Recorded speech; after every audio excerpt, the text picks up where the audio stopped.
Hi, I am Kathryn Petruccelli.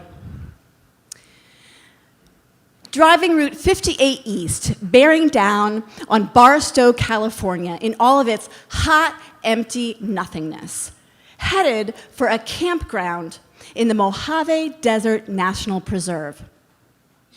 So, I'm an ocean girl.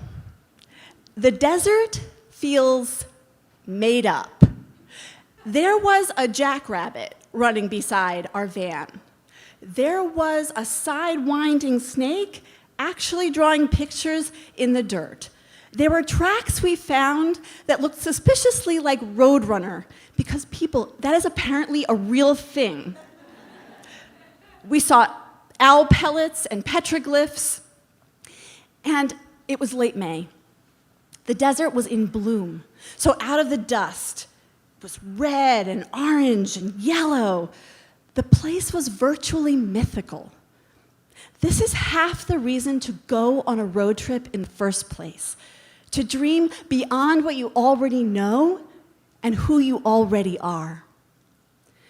It was day 3 of a 5.5-week trek that was going to take us from California to Massachusetts. The van we were driving had a cassette player in it, only, and we planned super well, so we had one cassette tape in the van. It was a homemade compilation of 70s music. Any guesses as to how many times you have to hear the song, "I Will Survive," before you have 0 will to survive? I can actually tell you, on a scale of California to Massachusetts, it's around Utah. So we had no music, no soundtrack to speak of, no smartphones at the time, no music.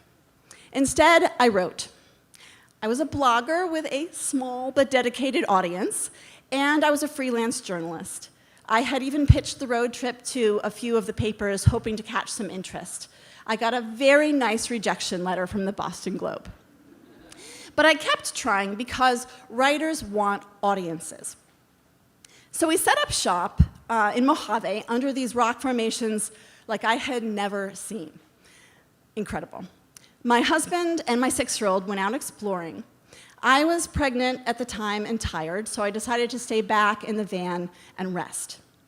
And after a little while, I started to hear this rustling sound outside, and immediately I thought, ooh, it's got to be some mythical desert creature out there just waiting for me to discover it and write it up and share its story with my limited but dedicated audiences.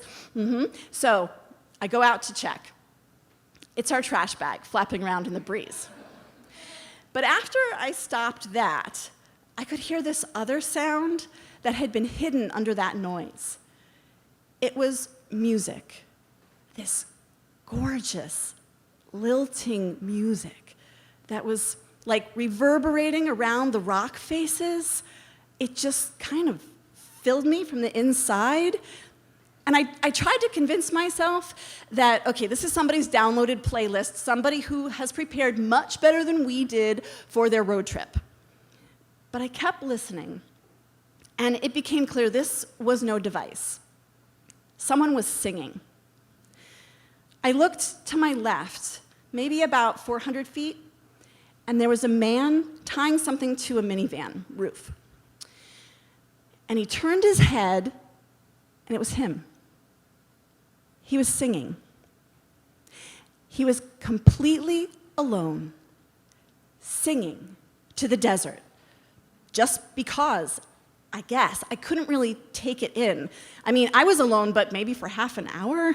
I was the blogger looking for comments, and I was the freelance journalist with a hopeful byline. I was not the person who came to sing to the red hills in the solitude of the desert, whether or not anyone else witnessed it. There was an amazing array of personalities that I met on this trip that changed me. There were the people excavating a sinkhole in South Dakota of the woolly mammoth skeletons. There were the Amish in Pennsylvania. And there was my conversation as a 3-decades-long vegetarian with a pig farmer in a bar. But this first desert memory, we get to be one person. I am your ocean girl. But out on the road, it's like some part of us breaks down a little bit to let in the magic reflecting off people wildly different than we are. And that's a good thing. Thanks.